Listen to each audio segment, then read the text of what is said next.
மெட்பிளஸ் மருந்துகளை தேர்ந்தெடுத்து 50 முதல் 80% வரை சேமியுங்கள். ராணி நேயர்களுக்கு வணக்கம். கலைமாமணி சுதா அவர்கள் திருநங்கை அவங்க இருக்காங்க. அவங்க என்ன பேசுறாங்கன்னு பார்ப்போம்.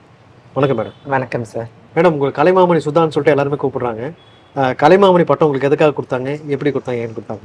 ஆமாம் சார், இது வந்துட்டு எங்களுடைய சகோதரன் அமைப்பில் சரி நிறைய பணிகள் செய்கிறோம். சரி. அதில் ஒன்று வந்துட்டு ஈவெண்ட் மேனேஜ்மெண்ட். ஓகே. எங்கள் திருநங்கைகள் மத்தியில் வந்துட்டு நல்லா பாடக்கூடியவங்க, ஆடக்கூடியவங்க, அவங்கள வந்து மிக அழகாக ஃபேஷன் பரேட் பண்ணுறவங்க, இப்படி பல விதமாக இருப்பாங்க. இதை நாங்கள் நிறைய பேரை கண்டறிஞ்சு சின்ன சின்னதாக ஈவெண்ட் பண்ணோம். 1999 வருஷத்துலேருந்து பண்ணுறோம். அப்போ நான் அதை வந்து தொகுத்து வழங்க ஆரம்பித்தேன். சின்னதாக இந்த மாதிரி ஒரு இடத்துல நாங்கள் பண்ண ஆரம்பித்தோம். அப்படியே வந்து ஒரு ஹால் எடுத்து பண்ணோம். அப்புறம் பெரிய பெரிய ஹால் எடுத்து பண்ணோம். பல மாவட்டங்களில், பல மாநிலங்களில் அப்படி பண்ணோம். அப்படி பண்ணும்போது அந்த ஆரம்ப நாள்லேருந்து அந்த நிகழ்ச்சி முடிகிற வரைக்கும் நான் வந்துட்டு எல்லா ஒர்க்கும் நானும் ஜெயாவும் சேர்ந்து பண்ணுவோம். அப்போ யார் வராங்க, அவங்கள எப்படி அழைக்கணும் எல்லாம் எனக்கு தெரியும். அதனால் நானே வந்து தொகுத்து வழங்க ஆரம்பித்தது, தொகுப்பாளினி ஆகிட்டேன். அப்போ என்னாச்சு, கவர்மெண்ட் வந்துட்டு 2014 வருஷம் நடந்த ஒரு விழாவில் அரசு அதிகாரிகள் வந்திருந்தாங்க. அவங்க அப்போ வந்துட்டு நீங்கள் நல்லா தொகுத்து வழங்குறீங்க, உங்களுக்கு அந்த ஸ்கில் இருக்குதுன்னு சொல்லிட்டு என்னை அப்ளை பண்ண சொன்னாங்க. மறு வருஷம் 2015 எனக்கு கலைமாமணி தேர்வு பண்ணாங்க, தொகுப்பாளினி அடிப்படையில். வாழ்த்துக்கள் மேடம். Thank you sir. இப்போது எல்லா மனுஷனுமே பார்த்தீங்கன்னாக்கா உணர்வுகளுக்கும் உணர்ச்சிகள் இருக்கும். அழுக, துன்பம், துக்கம், சோகம், சொல்ல முடியாத வேதனை, சொல்ல முடியாத சிரிப்பு, மௌனம், இது மாதிரி தனிமை நிறைய இருக்கும். இப்போ இந்த மாதிரியான ஒரு உணர்வையும் ஒரு உணர்ச்சிகளையும் திருநங்கையா நீங்க எப்படி மேற்கொள்றீங்க, அதை நீங்க எப்படி பாக்குறீங்க, எப்படி நீங்க ஓவர் கம் பண்றீங்க? கண்டிப்பா சார், நீங்க சொன்னது உண்மைதான். ஒரு ஆணுக்கும் பெண்ணுக்கும் இருக்கிறத விட ஒரு படி எக்ஸ்ட்ராவே மாற்றுப்பாலினருக்கு இருக்கும், திருநங்கைகளுக்கும் திருநம்பிகளுக்கும். அதை வந்து ஓவர் கம் பண்றது அவங்கவுங்களுடைய மனநிலையை பொறுத்து தான் இருக்கு. இப்போ நான் எப்படி ஓவர் கம் பண்றேன்னு நீங்க கேட்குறீங்கல்ல, நான் வந்து எல்லாரோடய ஷேர் பண்ணிப்பேன். பல நேரங்களில் வந்துட்டு நான் தனிமையாக இருக்க மாட்டேன், மற்ற திருநங்கைகளோடவே நான் இருப்பேன். ஏதாவது ஒரு கமிட்மெண்ட்டோடயே இருப்பேன், ஏதாவது வேலை நான் வச்சுட்டு இருப்பேன். அப்படி இருக்கும்போது நமக்கு என்ன ஆகுதுன்னா, நம்ம சிந்தனை வந்து கொஞ்சம் பின்னோக்கி போகிறது இல்லை, அடுத்தடுத்த வேலை நம்ம வச்சுருக்கும் போது. அதை தாண்டி சில பத்திரிகைகள்லேயே நான் வந்து தொடர் எழுதிட்டு இருக்கிறேன். திருநங்கையும் திருநம்பியும்ங்கிற ஒரு தலைப்புலையும் ஒரு பத்திரிகைகளை எழுதிட்டு இருக்கிறேன். ஸோ இதெல்லாம் என்னுடைய வேலையை வந்துட்டு நான் வளர்த்ததால சோகம் என்கிட்ட வராது. சரி, கலைமாமணி சுதாவிற்கும் உங்களுடைய கடந்த கால அது சின்ன பருவத்தில் உங்கள் வீட்டில் நீங்கள் ஒரு ஆணாக பிறந்திருப்பீங்க. ஸோ அதுக்கு இருக்கிற ஒரு டிஃப்ரென்ஸ், ஒரு சின்ன ஒரு ரேபிட் இது மாதிரி என்ன நினைக்கலாம்? அதாவது வீட்டில் இருக்கும் போது சார், அந்த சின்ன வயசில் யாருக்கும் என்னை பற்றின புரிதல் இல்லை. என்னுடைய சொந்தக்காரங்களாம் சொல்லுவாங்க, எங்கள் வீட்டில் மொத்தம் 5 பேர். நாங்கள் 5 பேரில் நான் வந்து வேஸ்ட்டு, நான் பிறந்ததே வேஸ்ட்டு. எனக்கு வந்து பேர்லாம் வைப்பாங்க, நான் கண்டம் பீஸுன்னு சொல்லுவாங்கல்ல. இப்போ இந்த மாதிரி ஒரு சேர் இருக்குது, இது வந்து உதவாதுன்னு சொன்னால் அது கண்டம் பீஸுன்னு சொல்லுவாங்கல்ல. அப்போ 5 பேரில் நான் வந்து வேஸ்ட்டுன்னு தான் எல்லாருமே சொல்லுவாங்க. எங்கள் வீட்டில் வந்துட்டு எந்த ஒரு டிசிஷன் எடுத்தாலும் மற்ற 4 பேர் எங்கள் அப்பா அம்மா, அவங்க மட்டும்தான் அந்த டிசிஷன்லேயே இருப்பாங்க, கருத்து சொல்லுவாங்க. எதுவாக இருந்தால் என்னை வந்து அவ்வளோ சேர்த்துக்க மாட்டாங்க. எங்கள் ரிலேட்டிவ்ஸில் வந்து மேரேஜாக இருந்தாலும் எதுவாக இருந்தாலும் என்னை வந்து ஒரு கை வேலைக்கு தான் வச்சுக்குவாங்க, என்னை வந்து மெயினாக வச்சுக்க மாட்டாங்க. இப்படியே தான் இருக்கும். ஆனால் எனக்கு அதெல்லாம் வந்துட்டு ஒரு டிப்ரெஷன் தான் அந்த வயசில். நம்மளை எதுக்கும் ஒரு முக்கியத்துவம் கொடுக்க மாட்டேங்கிறாங்களே, பிகாஸ் ஆஃப் மை ஜெண்டர். அப்போ இந்த மாதிரி நம்ம பிறந்துட்டுமேங்கிற ஒரு ஏக்கம் எனக்கு இருக்க தான் செஞ்சுது. அப்போ அது ஒரு வெறியாக கூட இருந்தது எனக்கு. நாம் வந்துட்டு எதில் குறைஞ்சி போயிட்டோம் இவங்களில் அப்படி எனக்கு சப்போர்ட்டாக இருந்தது எங்கள் அம்மாவும் அக்காவும். பொதுவாகவே திருநங்கைகளுக்கு வந்துட்டு அம்மா அக்காலாம் சப்போர்ட்டாக தான் இருப்பாங்க. அப்பா அண்ணன் தம்பிங்க வந்து மேல் டாமினேஷன் இருக்கும். அவங்க நம்ம ஆணாக பிறந்து இப்படி மாறுறாங்களே சொல்லி அவங்களுக்கு எங்கள் மேலே கோபம் இருக்கும். எங்கள் அம்மா அக்காவுக்கு வந்துட்டு எங்கள் அம்மாவுக்கு மெயினாக எப்படி இருக்குன்னா, நம்ம குழந்தை தானே, நம்ம தானே வயிற்றில் பெற்றோம், அந்த குழந்தை எப்படி இருந்தாலும் நம்ம குழந்தைன்ற எண்ணம் இருக்கும். அதனால் அம்மா சப்போர்ட்டோடு நான் வெளியில் வந்துட்டேன். நான் வெளியில் இருந்து அவங்கள பார்க்க ஆரம்பித்தேன். அதில் ஒரு 13 வருஷம் போச்சு. அப்போ தான் நான் வந்து சகோதரனுடைய டைரக்டர் சுனில் மேனனை மீட் பண்ணேன். அது கூட நான் வந்து நிறைய புத்தகம் படிக்கும் போது தான் அவரை கண்டுபிடிச்சேன். எப்படின்னா, அப்போ வந்துட்டு எய்ட்ஸ் எரிமலைன்னு ஒரு நாவல் கூட வாரம் வரும். அதை வந்துட்டு ஜெமினி கணேசன் இருக்காரு நடிகர், அவருடைய பொண்ணும் டாக்டர் சுனிதி சாலமனும் சேர்ந்து எழுதுவாங்க. அதை படிக்கும்போது அதில் ஒரு வாரம் வந்துட்டு ஓரின உறவு கொள்றவங்களுக்கு HIV வரும்னு எழுதியிருந்தாங்க. ஐயோ, நான் பயந்துட்டேன். அப்போ நம்ம வந்து ஓரின உறவு தானே, நமக்கு HIV வந்துடும். அது சர்ச் பண்ணி போகும்போது நான் சுனில் சாரை மீட் பண்ணேன். அவர் தான் எனக்கு முதல்ல வேலை கொடுத்தாரு. அதுலேருந்து அப்படியே சென்னை முழுக்க நான் பிரபலமானேன். அப்புறம் தமிழ்நாடு அளவில் வந்துட்டு பில் அண்ட் மெலிண்டா, பில்கேட்ஸ் இருக்கார் இல்லையா, அவரோட ஃபவுண்டேஷனில் வந்துட்டு VHSன்னு ஒரு நிறுவனம், அதில் ஒரு 10 வருஷம் வேலை பார்த்தேன். அப்படி நான் வெளியில் வந்து இன்னைக்கு இந்தியா முழுக்க தெரிகிறேன். அதனால் இப்போ வந்து எங்கள் வீட்டில் அது பிரச்சனை இல்லை. நான் திருநங்கையாக இருக்கிறதுல அவங்களுக்கு பிரச்சனை இல்லை. என்ன சொல்லி அவங்களுடைய ஐடென்டிட்டியை ப்ரூஃபாக காமிக்கிறாங்க, ப்ரௌடாக காமிக்கிறாங்க. இப்போ இந்த தன்பாலின ஈர்ப்புன்னு சொல்லுவாங்க இல்லையா, அதாவது ஒரே ஒரே ஒரு சாரார், ஒரு ஆணுக்கு ஆண் பெண்ணுக்கு பெண்ணுன்ற மாதிரி. ஸோ இந்த மாதிரியான தன்பாலின ஈர்ப்பு உணர்ச்சியாளர்களுக்கு வந்து சகோதரன் மூலயமா நீங்கள் என்ன மாதிரியான வழிகாட்டுதல் மேற்கொள்ள? ஆமாம், தன்பாலினம் நீங்கள் அழகான வார்த்தையை சொல்கிறீங்க. அப்படி தான் சொல்லணும். அவங்க வந்து ஓரின சேர்க்கை அப்படி சொல்லக்கூடாது. தன்பாலின உணர்வு சொல்லும்போது அதாவது எல்ஜிபிடி கியூ பர்சன் சொல்லுவாங்க. Lesbian, gay, bisexual, inter person, transgender people, queer people சொல்லுவாங்க. இவங்க எல்லாரும் சேர்ந்தது தான் கொயர் பீப்புள். அப்போ இவங்களுக்கு வந்துட்டு மெயினாக இதில் நம்ம ரெண்டாக பிரிக்க வேண்டியது இருக்கும். ஒன்று வந்துட்டு இனம் சார்ந்தது, இன்னொன்று வந்து பால் உணர்வு சார்ந்தது. இனம் சார்ந்தது சொல்லும் போது அதில் திருநங்கைகளும் திருநம்பிகளும் இடைப்பாலினர் சொல்லக்கூடிய இன்டர்செக்ஸ் பீப்புளாக வந்துடுவாங்க. அவங்கள நம்ம தனியாக பிரிச்சிடணும். லெஸ்பியன், கே, பைசெக்சுவல், அந்த கொயர் பீப்புள் வந்துட்டு அவங்க தனி. அவங்களுக்கு வந்துட்டு அவங்களுடைய செக்ஷுவலாக தான் அவங்களுக்கு ப்ராப்ளம் இருக்கும். எங்களுக்கு தோற்றத்திலே பிரச்சனை வந்துடும், நாங்கள் மாறிடுறோம். அதனால் எங்களுக்கு வந்துட்டு சகோதரன் அமைப்பில் திருநங்கைகளுக்கும் திருநம்பிகளுக்கும் எல்லா தேவைகளுக்கும் இங்கே இடம் உண்டு. எங்களுக்கு கவுன்சிலிங்காக இருக்கட்டும், ஃபேமிலியில் பேசுகிறதா இருக்கட்டும், எங்கள் திருநங்கைகளை படிக்க வைக்கிறது, வேலை வாங்கி கொடுக்கறது, எங்களுடைய உடல் நலம் எல்லாமே செய்ய வேண்டியது இருக்கும். அந்த தன்பாலின ஈர்ப்பாளர்கள் சொல்கிறீங்க இல்லையா, லெஸ்பியன்க, பைசெக்ஷுவல், அவங்கள பற்றின புரிதலை வந்து சமூகத்தில் ஏற்படுத்தணும். ஏன்னா ஒரு ஆண் இருக்கார், அவர் இன்னொரு ஆணை விரும்புகிறார் வச்சுக்கோங்களேன். அவங்க குடும்பத்தில் அதை சொன்னாலும் அவங்க புரிஞ்சிக்காம ஒரு பெண்ணை கல்யாணம் பண்ணி வச்சா அது கஷ்டம் தானே. அப்போ நாம் என்ன பண்ணுறோம், இதை வந்து இந்த புரிதலை ஏற்படுத்துகிறோம். இப்படி இருக்காங்க, அவங்களா வாழ விடுங்க, அவங்களுக்கு எல்லாமே நீங்கள் செய்யுங்க, அவங்கள நீங்கள் வந்து வற்புறுத்தி கல்யாணம் பண்ணாதீங்க, அந்த மாதிரி நம்ம சொல்கிறோம். அந்த புரிதலை எல்லா தளங்களும் ஏற்படுத்தும். இந்த தன்பாலின ஈர்ப்புன்னு சொல்கிறாங்க இல்லையா, அது வந்து ஒரு சில சாரார் என்ன சொல்கிறாங்கன்னா, அது வந்து சமூக சீர்கேடு, கலாச்சார சீரழிவு அப்படின்லாம் சொல்கிறாங்க. இது வந்து இதுக்குண்டான விளக்கம் வந்து யார்கிட்ட கேட்டால் கரெக்டாக தெரியும்? நீங்கள் ஒரு திருநங்கையாக இருந்து இதை நீங்கள் எப்படி சொல்ல வரீங்க? தன்பாலின ஈர்ப்பு அல்லது திருநங்கை, திருநம்பி, ஆண், பெண், இது எல்லாமே அவங்கவுங்க தனிப்பட்ட விஷயம். எதையும் நம்ம சமூக சீர்கேடுன்னு சொல்ல முடியாது. ஒரு ஆண் இருக்காரு சமூகத்தில், அவரை நாங்கள் வந்து முதல்ல நம்ம வந்து ஆணுன்னு தானே சொல்கிறோம் இனத்தில், அவர் மதிப்பு கொடுத்து வச்சுருக்கோம். அவர் சமூக சீர்கேடு பண்ணாமையாக இருக்கார். 6 மாத பொம்பளை குழந்தைய கெடுக்கல அவர். எத்தனை ஆண்கள் வந்துட்டு எத்தனை குழந்தைங்களை கெடுத்து சின்ன பின்னமாக்கி கொலை பண்ணி போட்டு தன்னோட கூட பிறந்த சகோதரியை கெடுத்த ஆண்களோடு, மனநலம் சரியில்லாத பெண்களை கெடுத்த ஆண்கள் உண்டு, எத்தனையோ நடந்திருக்கு. அப்படி இருக்கும்போது சமூக சீர்கேடுங்கிறது வந்துட்டு ஒருத்தர் மற்றவங்களை துன்புறுத்துறது தான் சமூக சீர்கேடு. இவங்க யாரையும் துன்புறுத்தலை. ஒரு கேன்னு வச்சுக்கோங்களேன், அவர் வந்துட்டு இன்னொரு கேவை தான் விரும்புகிறார். ஒரு பைசெக்ஷுவல்னா அவர் இன்னொரு பைசெக்ஷுவல் இல்லை, அவர் விரும்பக்கூடிய இன்னொருத்தர் தான் விரும்புகிறார். நான் வந்து கே, உங்கள் வீட்டில் என்ன பசங்க இருக்கிறாங்களா, அவங்களாம் எனக்கு அனுப்புங்கன்னு வீடு வீடாக போய் அவர் கேட்குறாரு இல்லையே. அதனால அவங்கள சார்ந்தவங்களை விரும்புகிறாங்க, அவங்களுடைய செக்ஷுவல் உறவு இருக்குன்னா அவங்கள விட்டுட வேண்டியது தான். அது சமூக சீர்கேடு இல்லை. உனக்கு ஒரு மனைவி இருக்கும்போது பக்கத்து வீட்டு ஒரு இதில் ராயபுரத்தில் ஒருத்தர் பண்ணியிருக்கிறாரு, பாத்ரூமில் ஒரு குடுத்தனை விட்ட ஒரு பெண்ணை பார்க்கறதுக்கு கேமரா செட் பண்ணியிருக்காரு. இது சமூக சீர்கேடு இல்லையா? நம்பி தானே குடுத்தனை வந்து அந்த வீட்டில் அந்த பொண்ணு இருந்தது, அந்த மாதிரி பண்ணியிருக்காங்க. அது மாதிரி எவ்வளோ நடக்குது சமூக சீர்கேடு. இவங்களை மட்டும் நம்ம சொல்ல முடியாது, இவங்களை சொல்லவும் கூடாது. இவங்க வந்து இவங்களோட தான் வாழ்ந்துக்கிறாங்க. இவங்க போய் யாரையும் தொல்லை பண்ணுறது இல்லை. திருநங்கைகள் அப்படின்னு சொன்னாலே நிறைய பேர் நினைக்கிறேன்னா அவங்க வந்து ஒரு பாலியல் பொம்மைகள், இல்லை பாலியல் பதுமைகள் அப்படின்ற மாதிரி தான் நினைக்கிறாங்க. ஒரு பொண்ணு வந்து அழகாக ட்ரெஸ் பண்ணிட்டு ரோட்டில் போனாக்கா அவங்க வேடிக்கை பார்ப்பாங்க, கமெண்ட் பண்ணுவாங்க, அதோட விட்டுருவாங்க. ஆனால் இதே ஒரு திருநங்கை வந்து நல்லா ட்ரெஸ் பண்ணிட்டு போனாலோ இது போனாலோ ஒரு கமெண்ட், ஒரு கேலி கூத்தான ஒரு பார்வை, கேலி கூத்தான ஒரு கமெண்ட், இந்த மாதிரியான இது இருக்குது. இந்த மாதிரி ஒரு திருநங்கை இதெல்லாம் எப்படி நீங்கள் மேற்கொண்டீங்க? ஆமாம் சார், அது உண்மைதான். பாலியல் பொம்மையாக தான் பார்ப்பாங்க பொதுவாகவே. இப்போது நாங்கள் வந்துட்டு ஆனால் இன்னும் வலிமையாக இருந்திருந்தால் எங்களை வந்து மதிச்சிருப்பாங்க. நாங்கள் பெண்கள் மாதிரி இருக்கவே எங்களை வந்துட்டு பெண்ணுக்கு ஆல்டர்னேட்டிவாக பார்க்குறாங்க.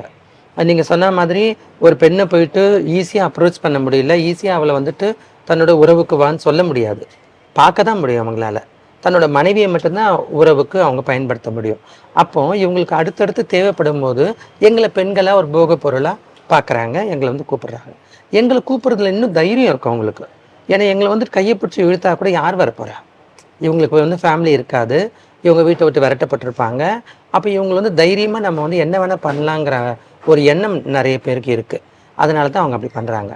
எங்கள் மக்கள் வந்துட்டு அதை எதிர்த்து போராடினாலும் சமூகத்தில் இருக்கவங்க யாரும் வந்து ஏன் இந்த திருநங்கை சும்மா இருக்கிறவள் நீ வந்து கையை பிடிச்சி இழுத்த சொல்லி கேட்க மாட்டாங்க. அவங்க என்ன நினச்சிக்குவாங்கன்னா ஆமாம் அந்த திருநங்கைக்கு வந்திருக்கு ஏதாவது ஒரு சிக்னல் கொடுத்துருக்கோம், அதனால தான் அவன் வந்துட்டு இவக்கிட்ட வந்து நிற்கிறான். அந்த ஒரு நினைப்போடையே பொது புத்தியோடு போயிடுவாங்க.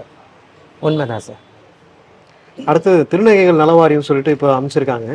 ஸோ இதன் மூலிமா உங்களுக்கு என்னென்ன மாதிரியான உதவிகள்லாம் கிடைக்குது? இந்த மாதிரி இன்னும் சிறப்பாக செயல்படணும்னா உங்களோட திருநங்கையாக உங்களோட கருத்தை என்ன முன்வைக்கிறீங்க? திருநங்கை நலவாரியம் 2008லேருந்தே செயல்படுது சார். இப்போ இருக்கக்கூடிய திமுக அரசு தான் அப்போ கொண்டு வந்தாங்க. அது வந்து ஒரு பெரிய வரலாற்று சிறப்புமிக்க ஒரு விஷயம். இந்தியாவில் அதுக்கப்புறம் தான் மற்ற மாநிலங்கள் வந்தது, நம்ம தான் முதல். அதில் திருநங்கைகள் நலவாரியம் மட்டுமே போதாது. எப்படி மாற்றுத்திறனாளிகளுக்கு ஒரு ஆணையம் இருக்கோ அந்த மாதிரி திருநங்கைகளுக்கு ஒரு ஆணையம் இருக்கணும். இப்போ திருநங்கைகள் திருநம்பிகள் ரெண்டும் சேர்ந்தது தானே 3ஆம் பாலினர். அப்போ அந்த ஆணையத்துக்கு பெயர் வந்து 3ஆம் பாலினர் ஆணையம்னு இருக்கணும். அப்படி இருந்தால் தான் நிறைய வன்முறைகளை வந்து குறைக்க முடியும். நிறைய கிராமங்களில் இருக்கக்கூடிய திருநங்கைகளையும் நகரத்தில் வளர்ந்த திருநங்கைகள் மாதிரி கொண்டு வர முடியும். அதனால் நிச்சயமாக ஆணையம் வேணும், ஒரு வாரியமே பத்தாது. இப்போ ஒரு திருநங்கையாக பிறந்துட்டாங்க, அவங்க வந்து ஒரு மற்ற இடத்துல வந்து ஒரு வேலை வாய்ப்புகள் வந்து மறுக்கப்படும், சில சில உரிமைகள்லாம் பறிக்கப்படும். அந்த மாதிரி நிலைமையில ஒரு வயிற்று பழப்புக்காக வந்துட்டு அவங்க வந்து கையேந்த வேண்டிய சூழ்நிலை இருக்குது. இந்த மாதிரியான திருநங்கைகளுக்கெல்லாம் நீங்கள் சொல்லக்கூடிய ஒரு அட்வைஸ் ஏதாவது ஒரு கொஞ்சம் மோட்டிவேஷனலாக, அது என்னோட அவங்களுக்கு சோர்ந்து போயிருப்பாங்க, ஆமாம் சார், அவங்களுக்கு நீங்கள் சொல்லக்கூடிய ஒரு தகவல் என்னவா இருக்கும்? நிச்சயமா சார். ஒரு காலத்தில் வந்துட்டு இது மட்டுமே தான் பழப்பாக இருந்தது, யாசகம் கேட்டு வாழ்கிறது மட்டுமே தான் பழப்பாக இருந்தது. ஆனால் இப்போ அப்படி இல்லை, நிறைய மாறி இருக்கு, நிறைய முன்னேற்றம் அடைஞ்சிருக்காங்க திருநங்கைகள். அதனால் இன்றைக்கி யாசகம் கேட்குற திருநங்கைகள் வந்துட்டு நம்ம இப்படியே தான் இருந்துருவோங்கிற எண்ணம் வந்துட்டு உங்களுக்கு இருக்க வேண்டாம். நிறைய இடங்களில் நிறைய பேர் வாய்ப்பு கொடுக்க முன் வந்திருக்கிறாங்க. நீங்களும் மேலே வர முடியுன்ற ஒரு நம்பிக்கையை, தன்னம்பிக்கையை வைங்க. எங்களுடைய அமைப்புகள்லாம் இருக்குது, நாங்கள் சப்போர்ட் பண்ணுறதுக்கு தயாராக இருக்கோம். அடுத்து திருநங்கைகள்கிட்ட பணம் கொடுத்தா வாங்கினாலும் சரி, அவங்களுக்கு கொடுத்தாலும் சரி, அது ஒரு ஆசீர்வாதம் அப்படின்னு சொல்கிறாங்க. அது ஏன் அப்படி? அதுதான் சார். எப்படின்னா எது வந்து தீட்டுன்னு பார்த்தீங்கன்னா மாதவிடாய், அதுதான் தீட்டாக நினைப்பாங்க. ஆணும் பெண்ணும் வந்துட்டு உறவு கொண்டதுக்கப்புறம் அவங்க வந்துட்டு அவங்கள வந்து தெய்வம் இல்லைன்னு தான் சொல்லுவாங்க.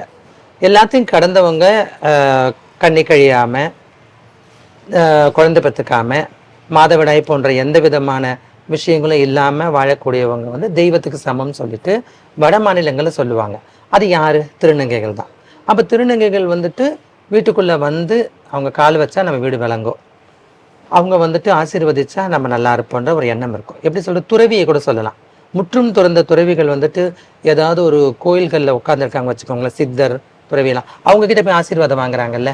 ஏன்னா அவங்க குடும்ப இல்லற வாழ்க்கையில் இல்லை, குழந்தை பெற்றுக்கல, எதுவும் இல்லை, அவங்களும் ஆசீர்வதிச்சா நல்லதுன்னு நினைக்கிறாங்க. பார்த்தீங்களா? அந்த மாதிரி தான் திருநங்கைகளும் நினைக்காது. திருநங்கைகள் வந்து பிறப்பால் வந்து அவங்க திருநங்கைகளாக மாறுறாங்களா, இல்லை வந்து சில பேர் வந்து அதாவது வந்து அது ஒரு ஃபேஷன் மாதிரி எடுத்துகிட்டு போயிட்டு பாம்பே போகிறேன், ஆப்ரேஷன் பண்ணிட்டு வரேன் அப்படின்லாம் நிறைய பேர் சொல்கிறத கேள்விப்பட்டிருக்கோம். இதை பற்றி நீங்கள் என்ன நினைக்கிறீங்க? பிறப்பால திருநங்கைகள் சொல்லி நம்ம சொல்ல முடியாது சார். ஓகே. அதாவது 3 விதமான குறிகளோட பிறக்கிறாங்க. ஆண் குறியோட பிறக்கிறது ஆண், பெண் குறியோட பிறக்கிறது பெண்ணு. இதை தாண்டி வந்துட்டு இடைப்பட்ட இனம் சொல்லுவாங்க, இடை இனம் சொல்லிட்டு இங்கிலீஷில் இன்டர்செக்ஸ் பீப்புள்னு சொல்லுவாங்க. அவங்க வந்துட்டு ஆண் குறி இருக்கும், கீழே வந்து விதைப்பைக்கு பதில் பெண் குறி இருக்கும். இல்லை மேலே பெண் குறி இருக்கும், கீழே வந்துட்டு விதைப்பை இருக்கும். இல்லை பெண் குறி இருக்கும், உள்ளுக்குள்ளே கர்ப்பப்பை இருக்கக்கூடிய இடத்துல வந்து விதைப்பை இருக்கும் உடம்புக்குள்ளே. இப்படி ஒரு 54 வகையான வேரியேஷன்ஸ் இருக்கும். அது வந்து இடைப்பாலனம் சொல்லுவாங்க. அதில் இந்த அவ்வளோதான், இந்த 3 தான், ஆண் பெண் குறி, இந்த எல்லாம் கலந்த குறி. இப்போ இந்த ஆண் குறியாக பிறக்கிற குழந்தைங்க வந்துட்டு மனசால் தன்னை பெண்ணாக நினச்சி அவங்க திருநங்கையாக மாறிடுறாங்க. பெண் குறியோடு பிறக்கக்கூடிய சில குழந்தைங்க வந்து தன்னை ஆணாக நினச்சி தன்னை மாற்றிக்கிட்டு திருநம்பின்னு சொல்லிக்கிறாங்க. ஆக திருநங்கைன்னு ஒரு குழந்தை பிறக்க போகிறது இல்லை எங்கேயுமே. அப்போ இந்த குழந்தைங்க பிறக்கிறதுல ஒரு 7 வயசுல இருந்து தான் இவங்க தன்னை உணர்றாங்க, தான் வந்துட்டு பெண்ணுன்னு நினச்சி வாழ்கிறாங்க. நான்லாம் வந்து என்னை பெண்ணுன்னு தான் நினச்சி வாழ்ந்தேன். ஒரு 13 வயசு வரைக்கும் அது பெரிய பிரச்சனை யாருக்கும் இருக்காது சமூகத்தில். ஒரு 13 வயசுக்கு குழந்தை தானே, அது பொம்பளை மாதிரி ஓடுது ஓடியாடுது, பொம்பளை பசங்க விளையாடுது, போக போக சரியாயிடும்ன்ற மாதிரி நினைப்பாங்க.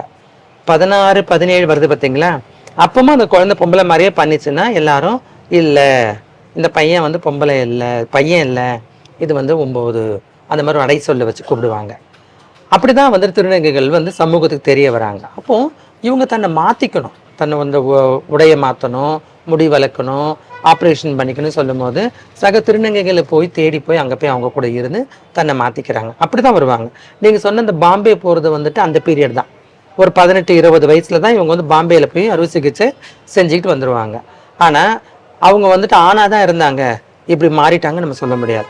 ஆண் உடையில் தான் இருந்து ஆகணும். உலகத்தில் 1000 திருநங்கைகள் இருந்தாலும் 1000 திருநங்கைகளும் ஆண்குறியோடு தான் பிறக்கிறாங்க, ஆணுடையோடு தான் இருக்கிறாங்க. திருநங்கைகளை சந்தித்து இவங்க மனசில் இருக்கிறத உடலில் கொண்டு வராங்க. திருநங்கைகள்லாம் வந்து ஆபத்தானவர்கள், அவங்ககிட்ட தனியாக போய் மாட்டிக்கிட்டாக்கா அடிச்சு பிடிச்சி காசெல்லாம் பிடிங்கிடுவாங்க, ஒன்றும் இல்லாமல் ஆக்கிடுவாங்க அப்படி இல்லாமல் சில பேர் வந்து ஒரு சில பேர் வந்து ஒரு சாதனம் வந்து பயப்படுறாங்க. இது வந்து ஒரு திருநங்கையாக இருந்து நீங்கள் இந்த காரியத்தை எப்படி பார்க்குறீங்க? ஆமாம், அதாவது ஆபத்தானவர்கள் நல்லவர்கள் எல்லா இனத்துலேயும் உண்டு. நான் முதலே சொன்ன மாதிரி தான். அந்த அந்த ஆபத்தானவர்கள் சொன்னாக்கா நம்ம எல்லாரையும் தான் சொல்லி ஆகணும். இதுலேயும் நல்லவங்க இருக்காங்க, கெட்டவங்க இருக்காங்க. நான் வந்து திருநங்கைங்கிறதால திருநங்கைகள் எல்லாருமே வந்து வள்ளலார் மாதிரி ரொம்ப நல்லவர் நான் சொல்ல வரல. இதுலேயும் வந்து கெட்டவங்க இருக்க தான் செய்கிறாங்க. அது எப்படின்னா காசு கொடுத்தாலும் காசை பிடுங்கிறது, இல்லை கேட்காமே காசை எடுக்கிறதெல்லாம் உண்டு, இருக்க தான் செய்யுது. அதுக்குண்டான தண்டனையை வந்துட்டு காவல்துறை அதிகாரிகள் கொடுக்க தான் செய்வாங்க. எங்களை மாதிரி அமைப்புகள் வந்துட்டு அதுக்கு நாங்கள் சப்போர்ட்டாக போக மாட்டோம். அந்த மாதிரி தவறு நடந்துச்சுன்னா, அந்த தவறு நடக்குதுன்னு சொன்னால் அதுக்கு நாங்கள் போக மாட்டோமே தவிர, ஆனால் இவங்க கையேந்தி நிற்கிறாங்க, இல்லை பாலியல் தொழில் நிற்கிறாங்கன்னா அதை நாங்கள் தவறுன்னு சொல்ல மாட்டோம். அது வேறு வழி இல்லை. இவங்க வந்து ராத்திரி நேரத்தில் போய் நின்று இவங்களோட வறுமையை போக்கிக்கிறாங்க, எங்கள் கடையாக போய் காசு கேட்டு வறுமையை போக்கிக்கிறாங்க, திருடுறாங்க, தப்பு பண்ணுறாங்க, அத்துமீறி யார் மேலே கை வைக்கிறாங்கன்னு சொன்னால் அது தவறு தான் சார். அது நாங்கள் எந்த காலத்தையும் சப்போர்ட் பண்ண மாட்டோம். சென்னையில் பார்த்தீங்கன்னா ஒரு 21 பேர் மூத்த திருநங்கைகள் இருக்காங்க. அவங்களும் சரி, யாரும் சரி, தவறு செய்கிற திருநங்கைகளை தட்டி கேட்க தான் இருக்கிறாங்க, சப்போர்ட் பண்ண மாட்டாங்க. நீங்கள் ஒரு பெண்ணா ஒரு நல்ல விஷயம் அப்படின்னாக்கா நீங்கள் என்ன வாங்க? நீங்கள் பிறந்துட்டீங்களேன்னு பெண்ணாக வாழ்கிறீங்க. நாங்கள் வந்துட்டு பெண்ணாக வாழ்கிறதுக்காக தான் பிறந்தோம். அப்போ யோசிச்சு பாருங்களேன், இது எவ்வளோ ஒரு இன்பமான ஒரு பிறவி. நமக்கு வந்துட்டு எங்களுக்கு அந்த மாதிரி பெண்ணாக வாழ முடியலையே, பிறக்க முடியலையே, எங்களால் ஒரு குழந்தைய வயிற்றுல சுமக்க முடியலையே, அதெல்லாம் வந்துட்டு எங்களுக்கு ஏக்கம். அந்த வாழ்க்கை நமக்கு கிடைக்கலையே நாங்கள் நினைக்கிறோம். அப்போ ஒரு ஆட்டுக்குட்டியை கொண்டு வந்து அதை வந்து கண்ணுக்குட்டியாக மாற்றுற கதை, அது எவ்வளோ சிரமம் யோசிங்களேன். நாங்கள் இப்படி பிறந்துட்டு எங்களை நாங்கள் மாற்றி கொஞ்சம் கொஞ்சமாக செதுக்கி முகத்தில் இருக்க ரோமங்கள் வராதபடியான சிகிச்சை எடுத்து அண்டர்கான் சர்ஜரின்னு சொல்லக்கூடிய உறுப்பை மாற்றி அதுக்கப்புறம் மார்பகத்தை செதுக்கி இப்படி நாங்கள் எங்களை வந்து இவ்வளோ அழகாக பொம்பளை மாதிரி தெரியணுன்றதுக்கு எவ்வளோ சிரமம் எடுக்கிறோம். அப்போ நீங்கள் எவ்வளோ புனிதமானவங்க, நீங்கள் எவ்வளோ ரசிக்கத்தக்கவங்க. உங்களை மாதிரி நாங்கள் மாறுறோம் பாருங்க. அப்போ நீங்கள் வந்துட்டு சந்தோஷமாக வாழணும், அந்த கவலையெல்லாம் தூக்கி ஓரமாக போட்டுட்டு சந்தோஷமாக வாழணும். நான் டிரான்ஸ்ஃபார்மேனா சொல்லுவேன். நீங்கள் வந்து கலைமாமணி சுதான்னு சொல்லிட்டு லாஸ்ட் டைம் உங்கள்கிட்ட கூட சின்ன வயசுலேருந்து நீங்கள் எப்படி வந்தீங்க, உங்களோட அதுக்கு டிஃப்ரென்ஸ்லாம் கேட்டேன். நீங்கள் உங்களை எப்படி வந்து நீங்கள் ஒரு திருநங்கையாக தான், நான் வீட்டில் எல்லோரும் ஒதுக்குறாங்க, இந்த மாதிரி வந்து அம்மா தங்கையை தான் உங்களுக்கு சப்போர்ட் பண்ணதான் சொன்னீங்க. ஆனால் அதே மீறி நீங்கள் வந்து உங்களை எப்படி நீங்கள் டெவலப் பண்ணிக்கிட்டீங்க, எப்படி உங்களை அப்டேட் பண்ணிவிட்டு மேலே வந்தீங்க? கண்டிப்பாக சார், நான் வந்துட்டு ஒரு சின்ன வயசில் வெளியே வந்துட்டேன். வெளியே வரும்போது எனக்கு வந்துட்டு சகோதரன் சுனில் சார் தான் எனக்கு அடைக்கலம் கொடுத்தாரு. அவர் வந்து அப்போ சென்னையில் இருக்கக்கூடிய திருநங்கைகள் மத்தியில் ஒரு ஆய்வு பண்ணிட்டு இருந்தார். அவங்களோட வாழ்க்கை முறை எப்படி இருக்கும், அவங்களுடைய தேவைகள் என்ன, அவங்க என்ன தெய்வத்தை கும்பிடுறாங்க, என்ன உணவு சாப்பிடுவாங்க, இதெல்லாம் வந்துட்டு ஒரு ஆய்வு பண்ணும்போது நான் அவரை சந்தித்தேன். நான் சொன்னேன் இல்லையா, டாக்டர் ஜெயா ஸ்ரீதர், ஜெமினி கணேசன் அவங்க பொண்ணு மூலயமா சந்தித்தேன்.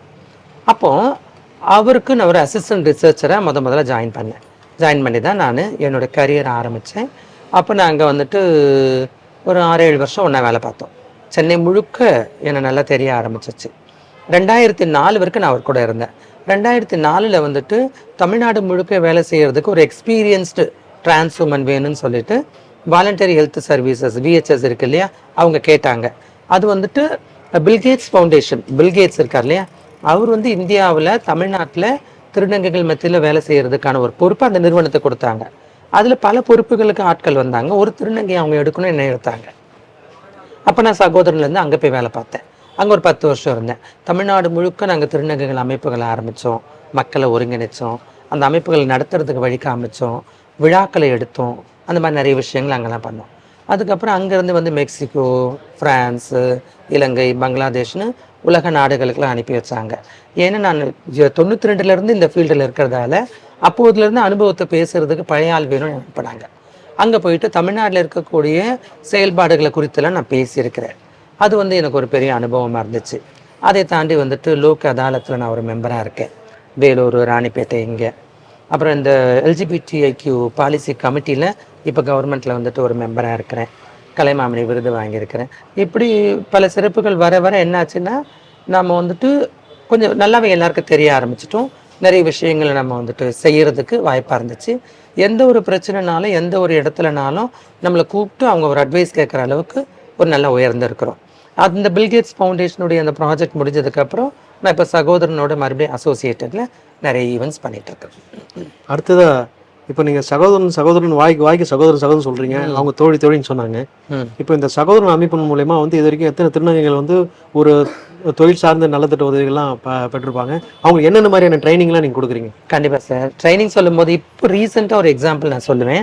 சிஜிஐன்னு ஒரு நிறுவனம், கார்ப்பரேட் நிறுவனம், அவங்களே 320 திருநங்கைகளுக்கு வந்து பயிற்சி கொடுக்குற ஒரு வாய்ப்பை எங்கள் சகோதரன் அமைப்பு கொடுத்தாங்க. அந்த 320 திருநங்கைகளுக்கு நாங்கள் 2 வகையான பயிற்சி கொடுக்குறோம். ஒன்று long term, tailoring, beautician, computer, Tally, இந்த மாதிரி ஒரு 3 months 4 months ட்ரைனிங். இன்னொன்று பார்த்தீங்கன்னா ஷார்ட் டேர்ம், அவங்களுக்கு வந்து எம்ப்ராய்டரி, சோப்பு தயாரிக்கிறது, பினாயில் தயாரிக்கிறது, இந்த மாதிரி ஷார்ட் டேர்ம் இப்படி கொடுத்துருக்கோம். அப்போ அந்த 320 பேர் வந்து பயிற்சி பெற்றுட்டாங்க. இன்னொரு பக்கம் டிரைவிங் மட்டுமே நாங்கள் வந்து கிட்டத்தட்ட ஒரு 60 பேருக்கு கொடுத்துருக்கோம் லைசன்ஸோட.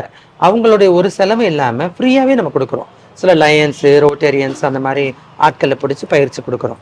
ஆக கிட்டத்தட்ட எப்படி பார்த்தாலும் நம்ம வந்துட்டு இது வரைக்கும் ஒரு 500லேருந்து 700 பேருக்கு பயிற்சிகள் கொடுத்துருப்போம் சார் கடந்த 5 ஆண்டுகளில்.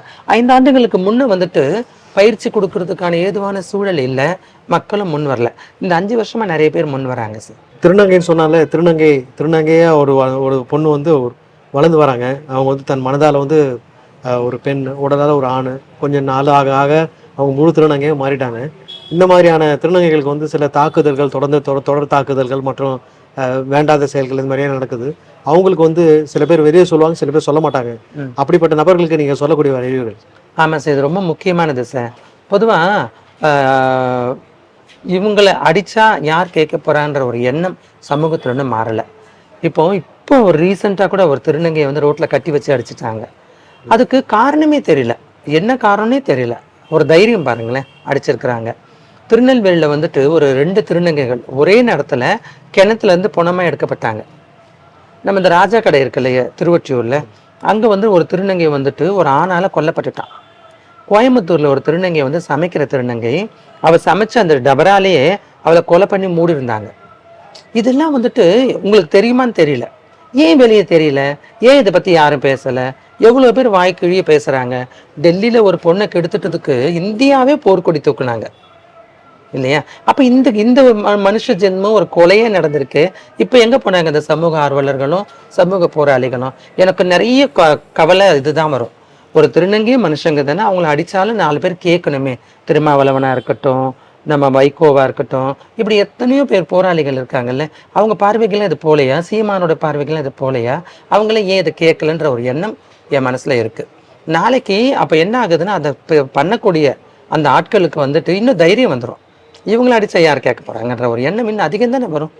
மனுஷனா பாருங்கள் எல்லாரையும். இப்போ எந்த மாதிரியான ஒரு அரசாங்கம் அமைஞ்சதுன்னா திருநங்கைகளுக்கு வந்து சப்போர்ட்டாக இருக்குன்னு நீங்கள் எதிர்பார்க்குறீங்க? அரசாங்கம் சொல்லும் போது சார், திருநங்கைகள் ஆண் பெண் நான் பிரித்து கூட நான் யோசிக்க மாட்டேன். எல்லாருக்குமான அரசாக இருக்கணும். இப்போ இருக்கக்கூடிய தமிழகத்தில் இருக்கக்கூடிய அரசாங்கம் வந்து எங்களுக்கு பிடிச்ச அரசாங்கம் தான். ஏன்னா ஒரு முதல்வரை கூட சரி, நாங்கள் வந்து பெருசாக அப்பாயின்மெண்ட் வாங்கிட்டு போகணுன்னு கூட கிடையாது. நாங்கள் போனால் சந்திச்சிட முடியும், நேரடியாக அவர்கிட்ட நாங்கள் வந்து எங்கள் குறைய சொல்லிட முடியும். அந்தளவுக்கு easy accessible government, easy access பண்ணக்கூடிய ஆஃபீஸர்ஸாக இருக்காங்க. அதனால் எங்களுக்கு இப்போ இருக்கக்கூடிய கவர்மெண்ட்டு மாநில அரசில் பிடிச்சிருக்கு. மத்திய அரசாங்கத்தில் வந்துட்டு எல்லாருக்குமான அரசாக, எல்லாரையும் அரவணைச்சிட்டு போகிற அரசாக இருக்கணுன்றது எல்லாரும் மாதிரி எனக்கும் இருக்குது மனசில். இவ்வளோ நேரம் எங்களுடைய எல்லா கேள்விகளுக்கும் பொறுமையாகவும் அருமையாகவும் பதில் சொன்னதுக்கு எங்களோட ராணியின் சார்பாக வாழ்த்துக்களையும் வணக்கங்களும் தெரிவித்துக் கொள்கிறோம். நன்றி மேடம். நன்றி சார்.